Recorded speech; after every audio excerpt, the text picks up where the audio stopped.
give us a little outline of what they've been working on, and then we're going to open it up for any questions at the end. If you do have any questions, just pop them in the chat throughout the session, and if you could just say your name and where you work as well, and we'll go through all those at the end. But without further ado, because of today's agenda, I will hand over to Rachel, who's going to speak first. Awesome, brilliant. Thank you, David. I'm so excited to be chatting today to everybody, and also people who are joining us after the session. So let's have a go, see if I can do my technology. Oh, right, you're going to misbehave now, aren't we? Let's go to the start. It might quite like that. There we go, that's better. So, like I said, I'm really pleased to be here today to chat with everybody and kind of share some of my experiences with relationship building with a volunteer team at a truly extraordinary time. I think if we had read our experiences out aloud, it would have sounded like a far-fetched tale 18 months ago. And I've been part of the Salisbury Museum community for a year, but I had somewhat of a delayed start. My actual start date was actually the first day of lockdown, and that is the truth. So we got there in the end with a few little bumps along the way. So this is a little bit of a whistle-stop tour through my experiences so far, and I don't think our stories are quite yet completed. And the things that have gone well, with a fair few surprises and challenges along the way. And for me personally, it's been a real journey into becoming more reflective and more self-aware and clarifying where my career might head in the future. I think back in July last year, it felt like tentative optimism with our reopening at the start of August. It actually gave us an ideal opportunity to get to know both staff and volunteer teams, for me personally, and actually start working together much closer with people. I developed reopening training with our senior guide, Roger Wadey, and I'll show you a picture of Roger in a minute. And we worked very closely with the engagement volunteers, and it was very much a very two-way process where we literally laid ourselves open to their feedback and their ideas about making this the best it can be, and it did evolve, and without them it wouldn't have been the experience for the volunteers and the team that I think we needed. We're also very transparent about some of the difficult decisions as a museum we've had to make and to restructure our team. So our museum director, Adrian Green, delivered that news personally at the start of each of the sessions, which I think for me meant an awful lot, and also demonstrated support for both what myself and Roger were delivering together jointly, and actually commitment to the volunteer team as a whole. And engaging with volunteers in a different way has taken a lot more time than you normally give credit for. Normally you just send, oh, it's just an email, it's a couple of lines and it's gone in 2 minutes. But I took a blended approach, and that was really kept quite simple because I'm not the most IT astute person, as you can probably tell. And we used a mixture of regular emails with business updates, as well as fun or interesting stuff they might like to get involved with, such as other museums offering online talks and interesting courses. Like a lot of us, I was a total and utter Zoom newbie in March 2020. And kind of now, whereas I'm not an expert, I can do a lot more on it than I could do 18 months ago. So these things have kind of changed quite a bit for me. It really came to the fore as we hosted 4 student placements from Leicester University on a fully remote placement, 2 in Canada and 2 in China. So the time frames were sometimes quite tricky.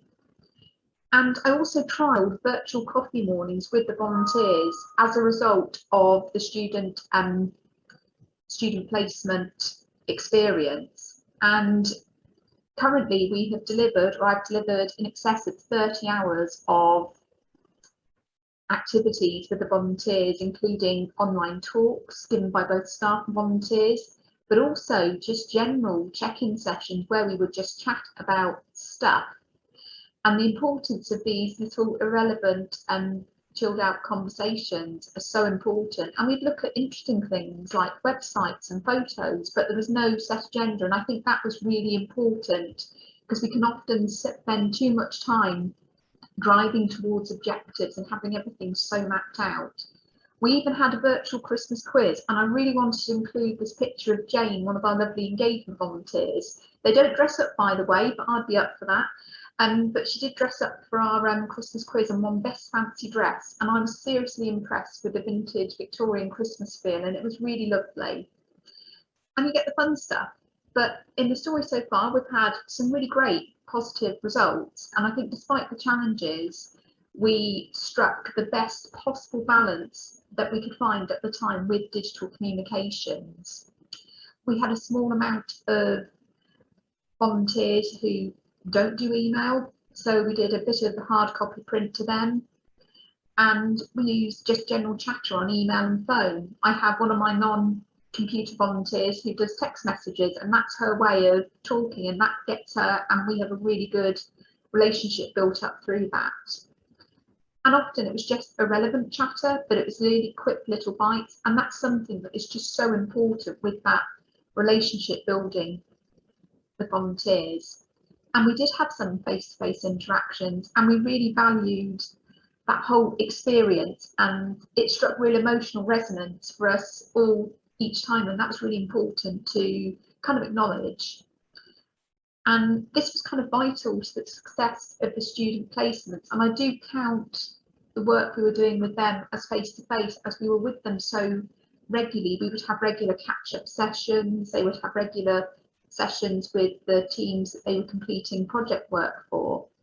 And I think they gave us, it was again one of those little game-changing moments for me, where they gave us real ideas about how we can really create that real Salisbury experience and totally embody the essence of our museum community through the power of a computer. And I just want to look at our approach to the partial return of collections volunteers. COVID regulations, along with small spaces in our amazing museum and changing staff priorities, meant we haven't been able to welcome all of the volunteers back, which really saddens us. We prioritised, and this was hard, the projects in most urgent need of resumption, and we communicated with the collections teams and have been able to redeploy some of the existing volunteers within the resumed projects. There are still some team members that are disappointed, and we always knew that was going to be the case, so we're doing our best to support them and continue to engage with them and look at other opportunities across the museum. But it's not always been easy. I do have to be honest, there's been some challenges, and I do have a bit of a caveat on my first point. The take-up at coffee mornings was quite low. The average anywhere between 6 and 22, 25 people.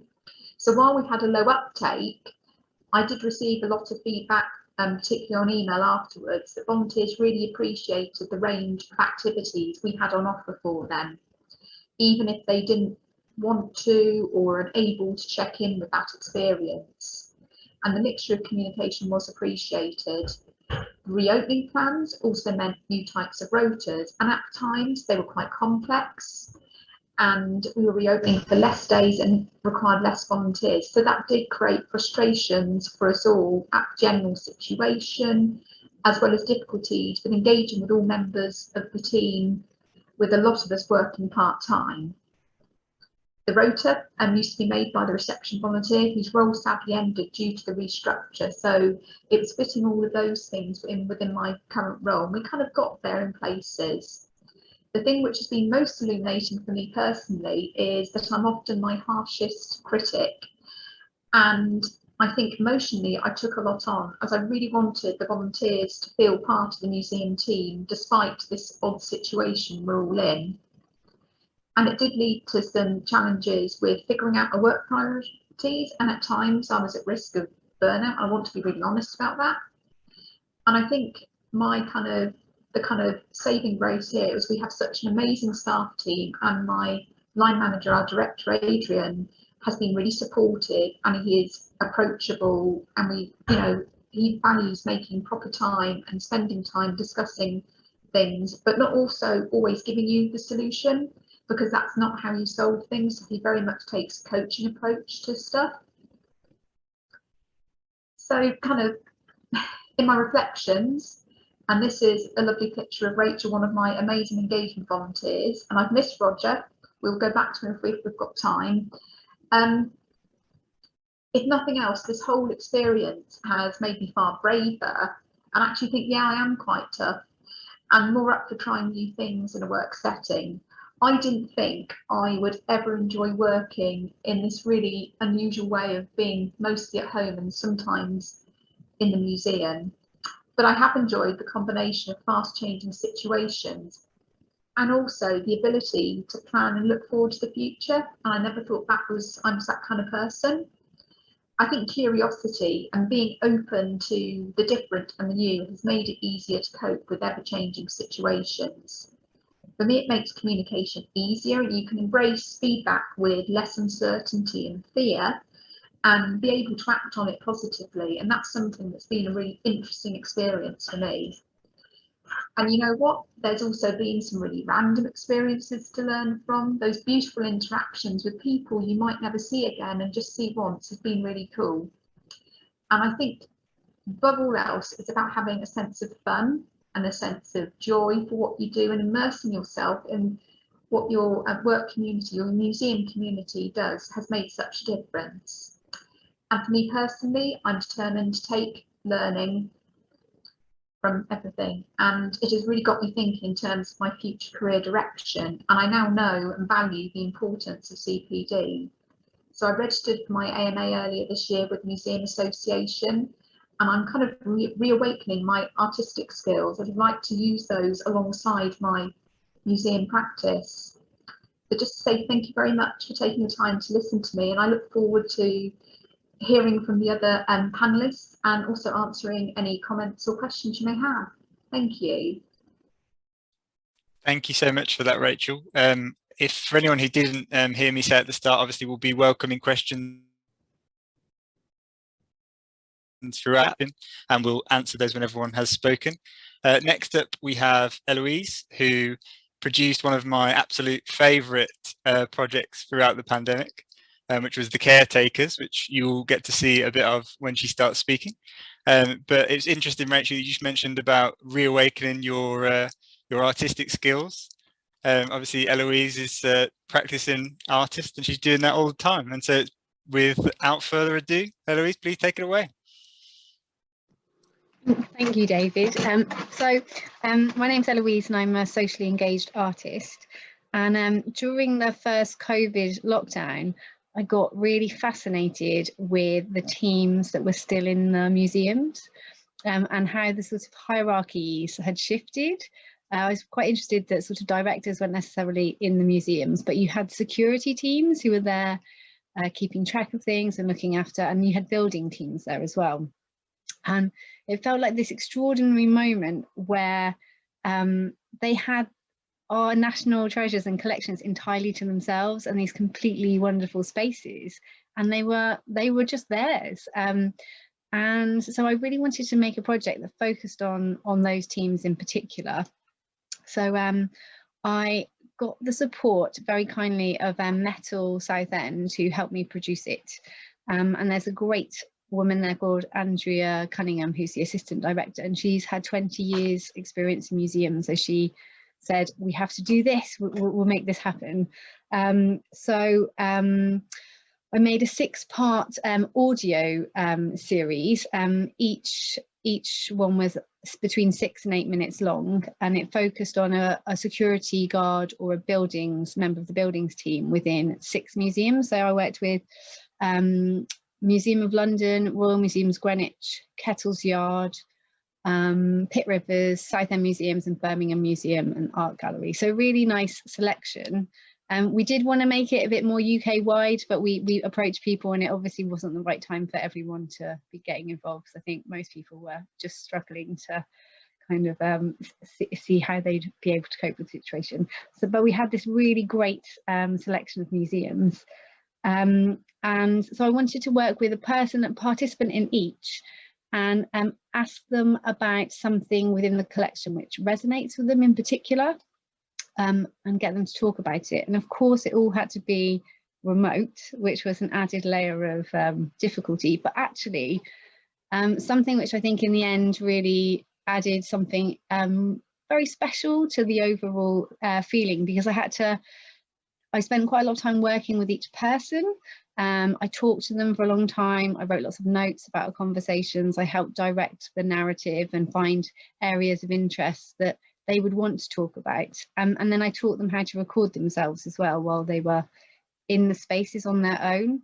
So there's this extraordinary quality to it, which is that you have these people in the spaces that they know very well, almost talking to themselves. So there's a real intimacy to that. And I had, I suppose, between 30 minutes and sort of 2.5 hours of audio from each person, and some people really got into it immediately and, you know, handed over something that didn't need huge amounts of editing, and other people needed a bit more help. But you could really feel people relaxing, and just, you know, as they chatted onwards, I just said, you know, I want you to just talk freely, and we just ended up with kind of extraordinary results, which I then edited down to these 6-minute pieces. So I'm going to play you just a little bit of Alex, who's aboard the Cutty Sark, which is a really lovely piece. So these all went out one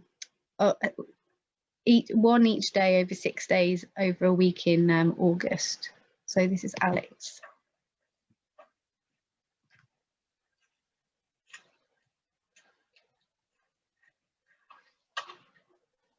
It started off as something I used to do on days, and it just has got to the stage where I do it every time I come on board.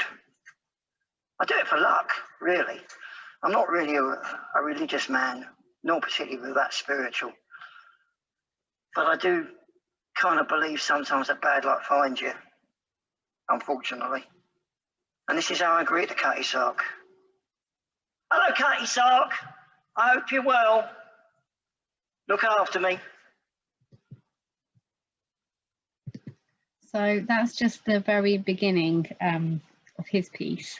But as you can hear, it becomes very intimate. You're sort of perched on his shoulder as he's travelling around. You hear him walking, you hear his keys jangling. I got everyone to collect all their own sounds from the environment as well. So there's a lot of agency that I found was really important to hand over to the participants I was working with. And so I suppose the project really comes from ideas about whose knowledge is valid within cultural collections. And I think thinking about engagement in a wider sense with audiences as well, I think we really understand sort of critical and academic knowledge attached to museums and galleries. But maybe more practical and personal responses aren't necessarily investigated as much, and I think they're really, really powerful things to investigate, and I think they're something that can actually help audiences really respond as well. And I think there's a real worry about sort of the right way of responding to collections, or knowing what the right sort of things are of saying. And that's one way, and you know, a really brilliant way of engaging with things, but it isn't the only way. And I was really interested in security guards because, you know, they spend lots of time in the collections and in the spaces. They know things really well. They see how the audiences respond to things. They sort of know what is irresistible to touch or what people avoid. So they have a huge amount of knowledge, and some of it is really practical. Some of it will be very personal. There'll be things that they will avoid. There'll be detours they'll take to not see things, or to, you know, to maybe see things. There'll be things that really frustrate them, that they don't like. And, you know, it's not just about things that you particularly enjoy. It's just about the different ways things speak to you.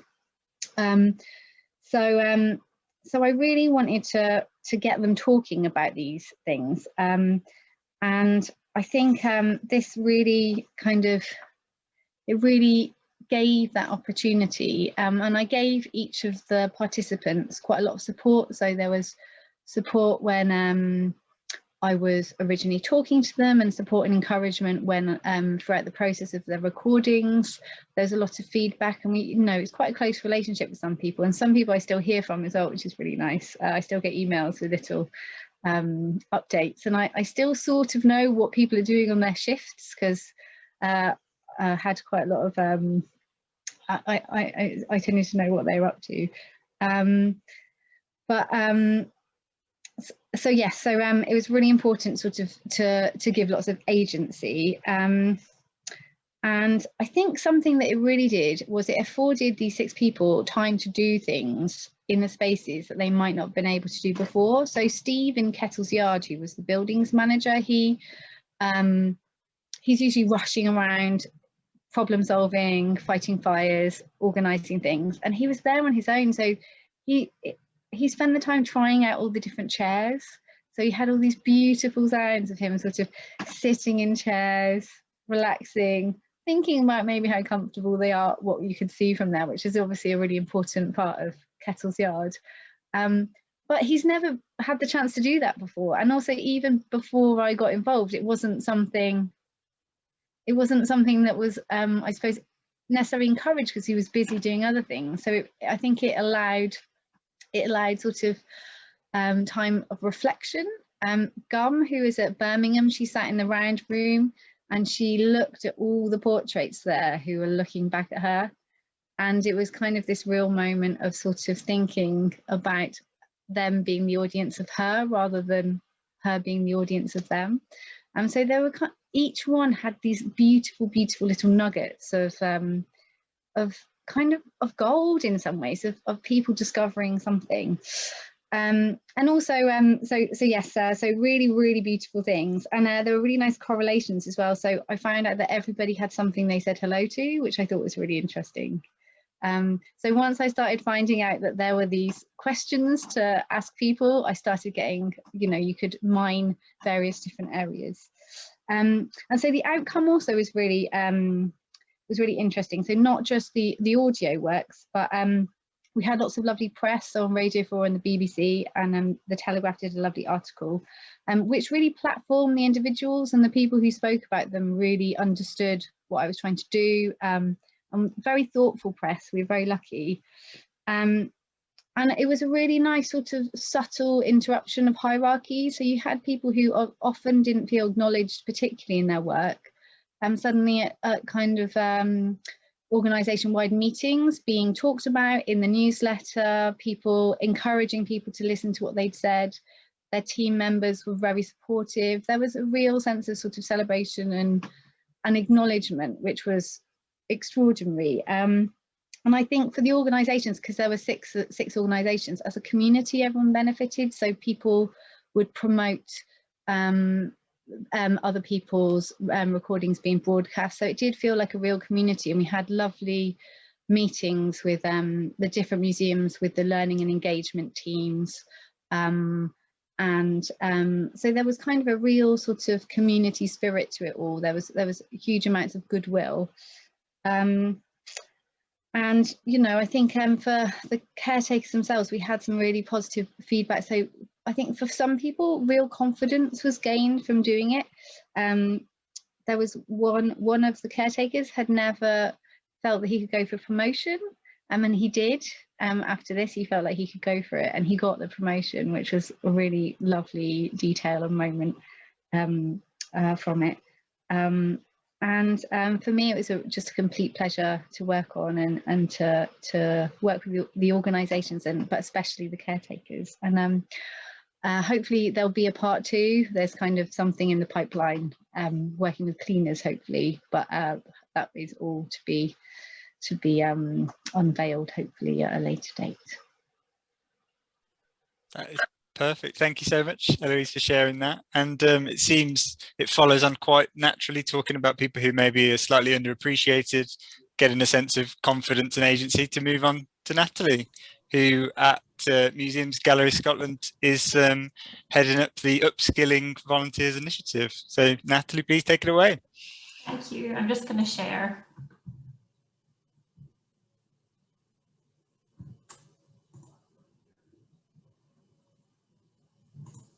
Can you see that okay? Oops. Sorry, bear with me.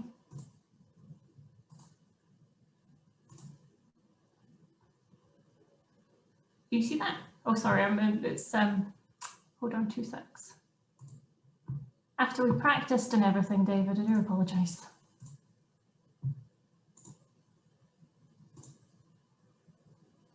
Right, I think that should be us, potentially. Can you see my presentation? Yep. Okay. Thank you very much for having me speak, and what a one to follow, Eloise. Your project sounds amazing. So as David said, I am Natalie and I run the Upskilling and Celebrating Volunteers project at Museum Galleries Scotland. So my project is essentially a bit of a joint venture between the Scottish Government and Museum Galleries Scotland. It was set up to further the Scottish Government's culture strategy objective, and their intention was basically to strengthen culture through the development of skills. And the project is specifically aimed to increase local participation and inclusivity in museums through the recruitment of new people to take part in impactful projects. The museum's volunteers and staff are supported through vocational qualifications, which essentially means that they are gaining workplace-based qualifications while they're carrying on doing their everyday jobs and volunteer roles. And for this project, our volunteers, they were selected to undertake their SVQ in Museum Galleries practice, and our host museums were asked to nominate a member of staff to undertake the L&D 9DI qualification. And I'll explain what that very wordy qualification is about in a second. But essentially, it makes them qualified to deliver SVQ qualifications. So Museum Galleries Scotland is a certified assessment centre, which means that we can act very much like a school or a college, in that we can deliver these certified qualifications on behalf of the awarding body, the Scottish Qualifications Authority. And therefore that means that the qualifications we delivered through the project were completed and assessed completely in-house and without the use of any external training providers. So what is the SVQ in Museum Galleries practice? I hear you cry. So this is a Scottish vocational qualification. And this essentially allows our learners to develop and demonstrate their understanding of museum and galleries through the completion of practical work-based tasks. The qualification itself was developed in partnership between the Creative and Cultural Skills Sector Council and the Scottish Qualifications Authority. And in terms of your levelling for this, it is the equivalent of an advanced higher if you're in Scotland and know what that is, or basically the first year of university. And usually it takes people between a year and 18 months to complete, so it can be done flexibly through that time. The SVQ itself involves the completion of 6 mandatory units, and these include things like, for example, understanding the sector in which you work and plan and implement your professional development, as well as 3 optional units. And these are, there's loads of them, but they include things like plan and deliver guided tours and cataloguing of objects. In terms of the optional units themselves, these are all chosen with the host museum, the learner and the assessor. And it can be used, you can use your optional units to essentially meet the strategic aims of your organisation, as well as the career aspirations of the learners as well, so the volunteers. And the nature of the qualification means that it can be adapted to be delivered to learners of all needs. And there's also no prerequisites for undertaking it at all. So in order to gain enough competency to achieve their qualifications, the volunteers involved with upskilling volunteers were asked to commit at least 2 days a month to the experience. And they are asked to either work remotely or in person at the museums when restrictions allowed. So in addition to these 2 days, they were also asked to set aside more time flexibly to work through their qualification assessments, but the time that took really depended on their learning needs. So although the project itself was envisioned in a time not like we are in just now, it really worked very well being done remotely, to be honest. So our museums worked to deliver these flexible volunteering opportunities, and a lot of the SVQ units lend themselves to remote working, which was very handy. So the L&D 9DI is a qualification which essentially trains people to be assessors. So they learn the methods, the procedures and the policies that they need to be SVQ assessors. And they also gain their qualification by demonstrating their competency by practicing and gaining their own qualification through assessing somebody in real life. So the people that they are assessing are the volunteers that are undertaking the Museum Galleries practice qualification. And after learning and becoming a qualified assessor through their L&D 9DI, they can essentially assess any vocational qualification satisfied by the SQA that they can show competency for. So things like SVQs in kind of admin or whatever they can show competency in personally they can assess. And going forward, it means that the host museums themselves will be able to deliver vocational qualifications in-house. And this means that with the support of MGS and using our assessment centre, they can deliver more vocational qualifications without using external training providers and the price tag attached to that. So for the project, we had 6 host organisations involved, and they are the likes of Historic Environment Scotland, based at Trinity House in Edinburgh. We have got St Andrews Heritage Museum and Garden. We've got the David Livingstone Birthplace Museum in Blantyre, Aberdeen Art Gallery and Museums. We've got the National Trust for Scotland, based at Curros in Fife, as well as the Scottish Football Museum in Hampden in Glasgow. And for the sake of the project, the organisations, we selected them basically around those who had expressed interest in support of vocational qualifications previously. And we also prioritise museums that are in high deprivation areas as well. And in order to take part in the project, the museums had to commit to supporting both their staff and the volunteers through their qualification. And they had to agree to allow the volunteers to undertake really in-depth and high-quality projects, which essentially gave them the goods that they could use to demonstrate their competency for their SVQ. And we have 7 trainee assessors, so these are just 5 of them.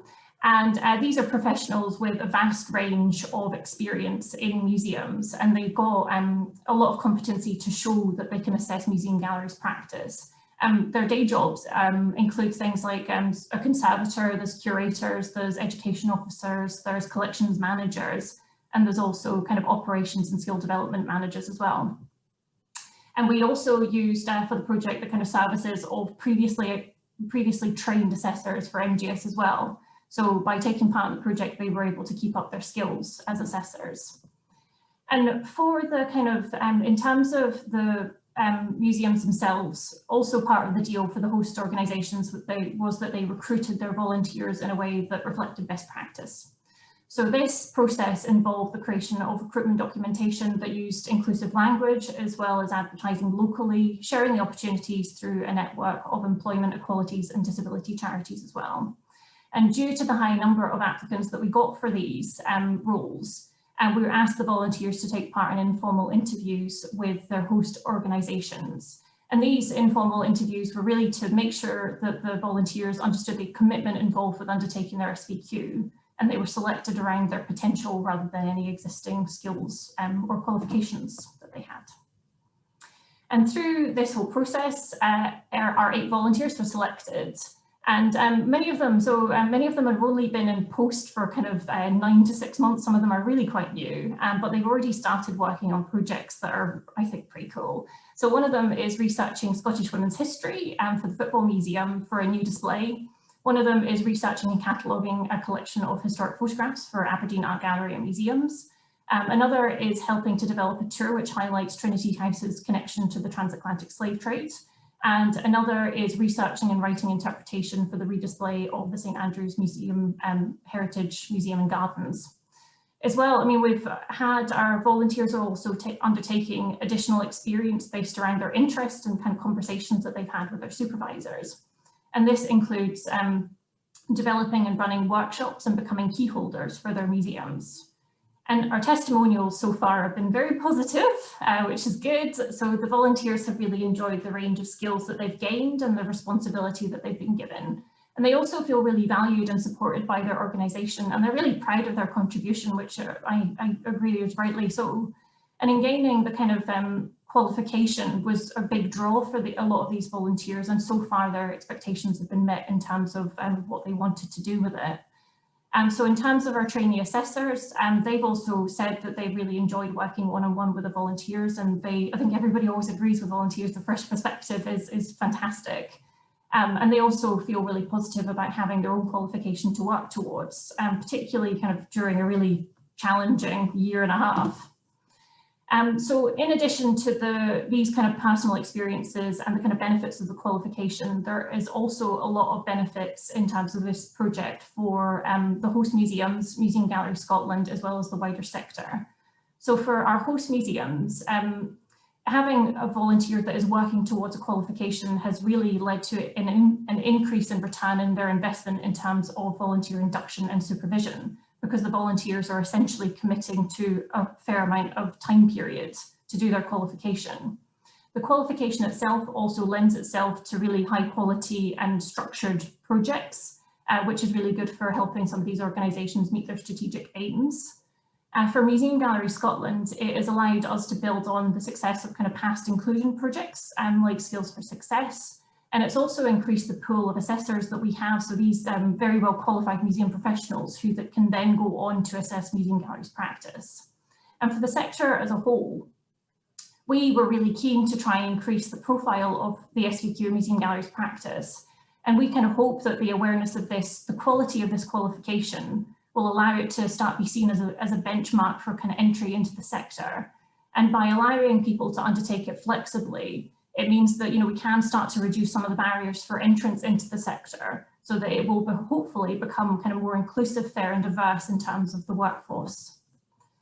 So what's next? Everybody's kind of still in the middle of their qualification, so we will carry on doing that until they are finished.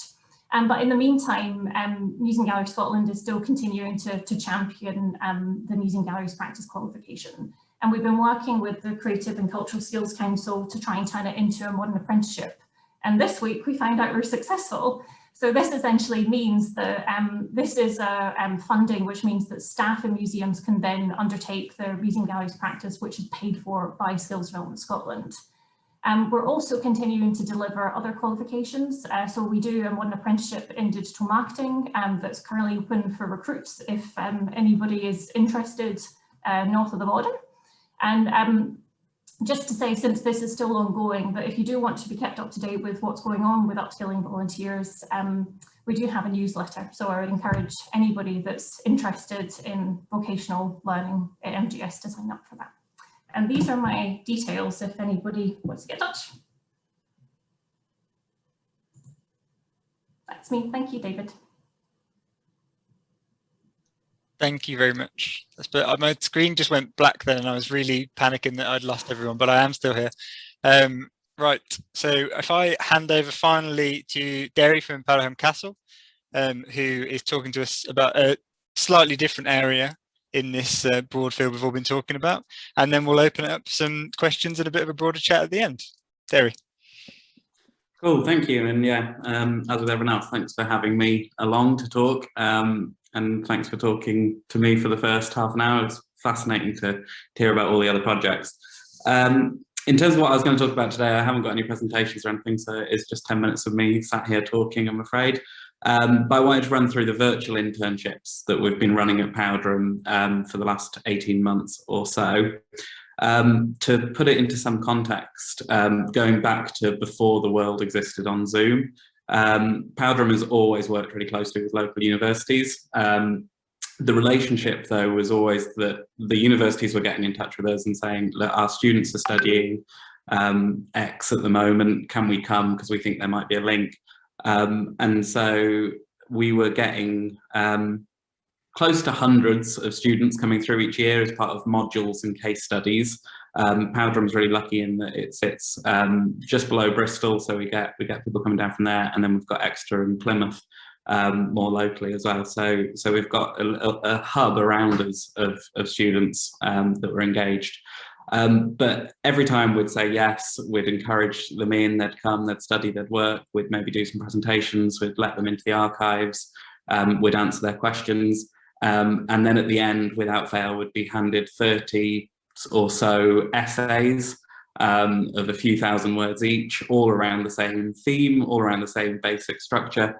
And we'd say thank you very much, we'd take them off their hands, and then they would just sit in my office for months, for years, until the next batch came through and I had to clear them out and move them along.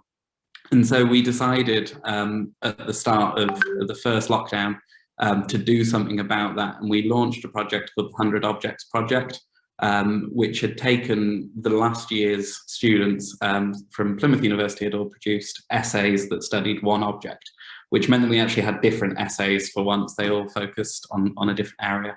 And we started literally just publishing them online, the whole essay in the exact format that it had been presented to us, spelling mistakes and historical inaccuracies and all. And the reception was incredible, and we thought, okay, there's something here. You know, actually the students are producing something that people want to engage with. And one of the things that we found with it is a much younger audience engaged with it online as well. They were sharing it with their peers and sort of saying, look, here's my published work. And suddenly we had these other sort of 17 to 22-year-olds engaging in our history in a way that hadn't happened on that scale before. And so as lockdown approached, we were discussing with the universities and decided that we'd like to try and harness that energy and that enthusiasm that the students have, but instead of the university dictating what they were going to do, we would take to them real world problems and say, look, this is something that we're just not getting to. Our team is very small, our funding is very limited, and we could really actually do with some help on this one. And so we started initially with Exeter, Plymouth and Oxford University, so some fairly high caliber names, and worked with their students to produce things like exhibition plans, all of the research that goes into putting together an exhibition, and what could we do during lockdown was the main question that we had, and no one had the answer to it. And so we thought, well, we may as well take this to a bunch of first year history students and see if they know. And they produced this most incredible kind of gardens tour video series that didn't even really revolve around the history of the garden, but just about sharing this space. And Eloise, it was lovely to hear you talking about people trapped in their spaces, because that was me. I was here on this great estate just on my own.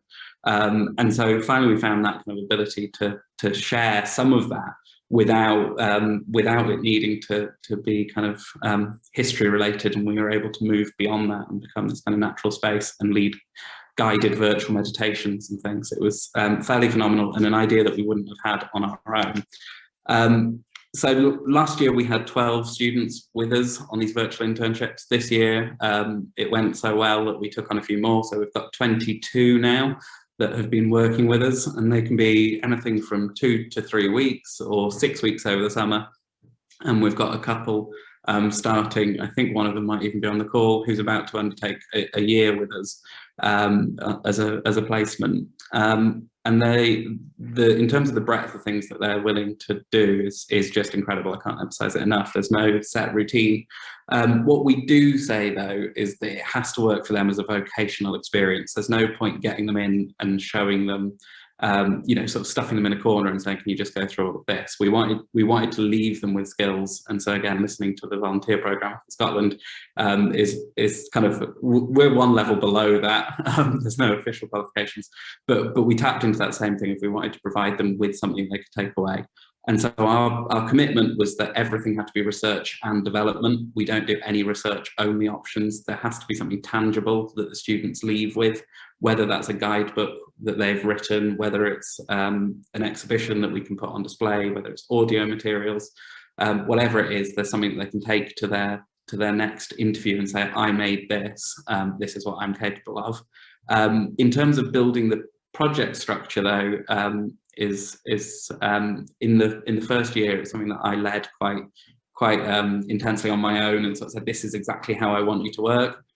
This year we've taken a step back from that, and we basically stole the Heritage Lottery Fund application bid form, and we give that to the students and say, right, fill this in as if you were applying for funding, and that gives them the whole process, the whole structure that they're going to need, plus a real world vocational practice. And then if at the end of it we decide that actually we should get this funded and we should run this project, we're half the way there already. So that was quite a major piece that we now work around.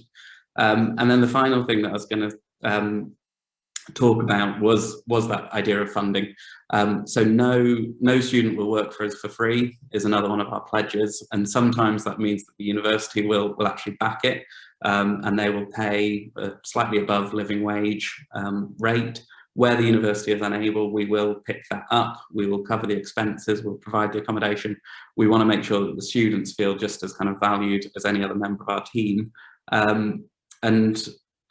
So as we started investing in it, the weird thing that happened was the universities kind of went full 360 and said, actually, if you're going to put some money in, we'll put some money in. And so the first year that we ran this, we estimated that the value of the work that we got the students to do was about £10,000 had we taken that to consultants and said, can you do this for us? And we hadn't had to pay a penny for it. This year we said, right, okay, if we know that that's £10,000, imagine what we could do if we did still put £10,000 into it. And we had this conversation with the universities, and they turned around and said, well, if you're going to put some money in, we'll put some money in. And so this year we've not only got those 21 students, but we've also been given grants by the universities of just under £20,000. I think 19,000 and something has been given to Powderham to produce that development stage. What was then more interesting is we realized, okay, well, they're willing to pay good money for this. Let's take it. Let's introduce them to the professionals and, you know, use this budget.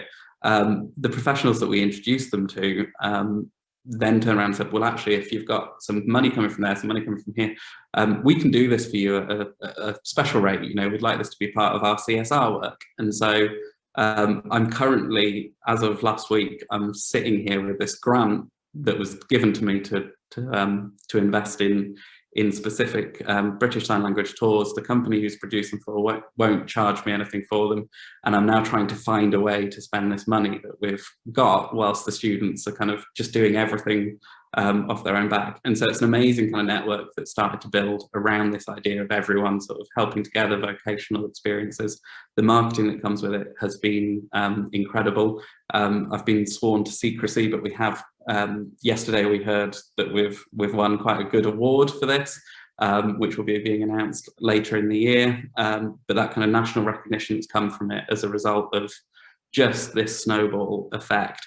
And so as we move into the next phase of this, instead of picking up those projects on the shelf that we weren't getting to, we're now putting front and center the ones that we really want to get to, that we've allocated funds for. And so, as I say, we've produced British Sign Language tours, working with students to develop the scripts, and then working with a local deaf school and getting their students to actually present the tours, which was something that we were passionate about.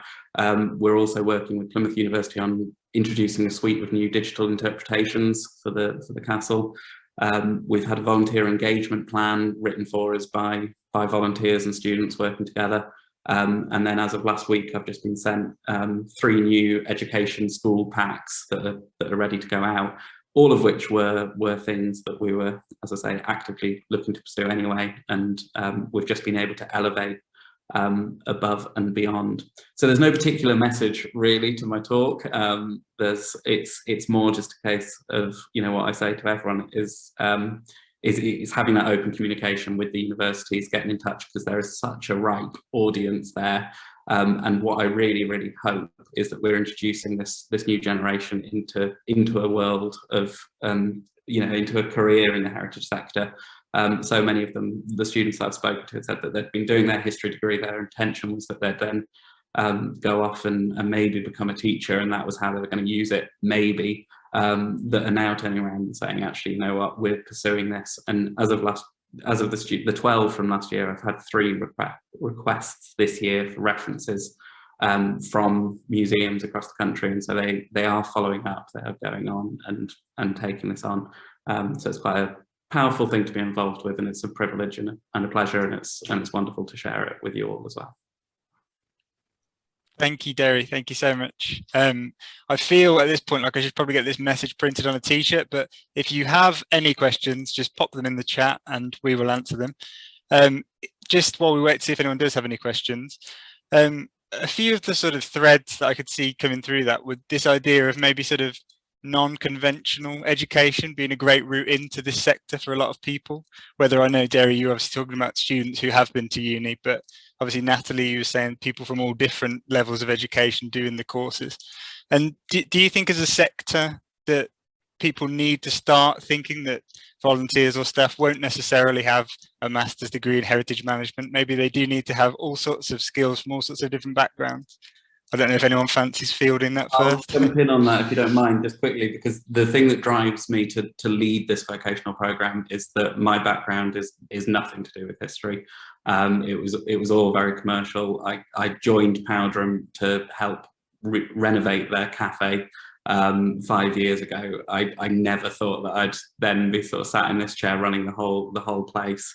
So yeah, I think and that's something that we've carried forward, and it is different for us because we're a private, independently owned house, obviously, so it's slightly easier to do things unconventionally.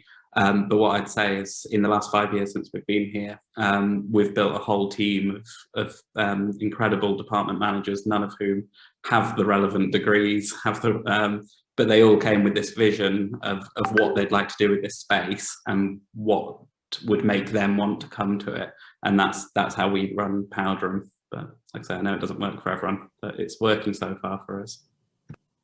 I was just going to say I totally agree with you. I think that kind of, I mean, we've got the people involved in our project are kind of from a range of backgrounds. I mean, we've got somebody who's just out of secondary school, and some people who have been kind of having kind of volunteering in the sector, or are kind of in the middle of kind of an undergraduate degree. And I think that there is massive benefits to opening up the sector to non-graduates in general. I mean, everybody's got, you know, people from different disciplines have got a range of skills that they can bring to our sector.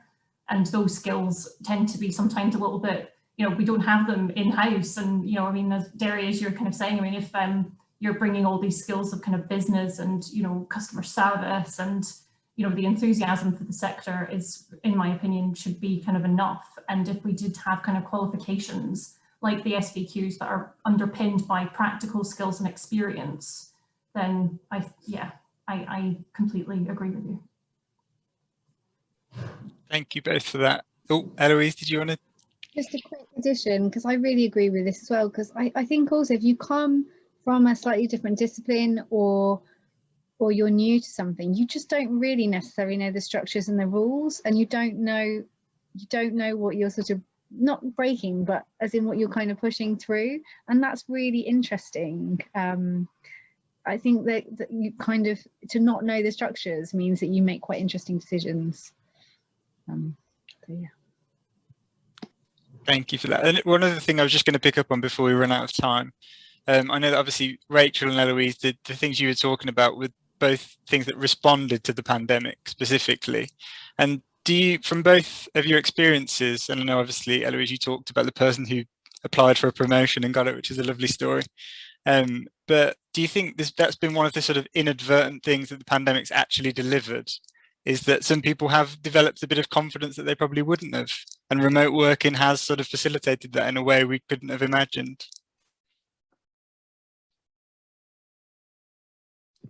I think it has in some ways.